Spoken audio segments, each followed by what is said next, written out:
During the ACL surgery, a patient will have a general anesthetic. We usually do what's called an examination under anesthesia to confirm the ACL tear diagnosis, as well as maybe any associated collateral ligament injury. We then do a diagnostic arthroscopy, and we're looking all over the knee, and at that point are treating any cartilage problems, that being meniscus cartilage tearing or articular cartilage injuries. Any of those might affect the postoperative rehab and recovery progression. Then we move on to the ACL reconstruction once that ACL injury is confirmed. That usually involves using the arthroscope where we put it into the knee and we can look in with the camera, and then we have instruments that we use to direct our tunnel making in the bones of the tibia and the femur. So we get the ACL placed in an anatomic location within the knee.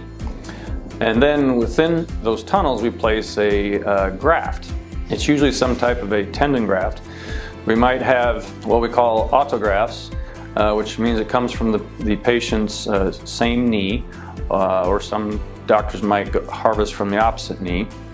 And that commonly might be hamstring tendons, bone toe tendon grafts, and quadriceps tendon grafts. We most commonly now recommend for high-level athletes, your high school, college, or professional athletes, using an autograft because they have a lower re-tear rate compared to allografts. Allografts can be used and have a little bit less pain initially because you do not have the harvest site pain of the graft procurement.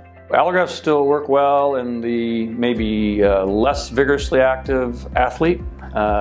Someone over age 35 might be an appropriate indication for a allograft surgery.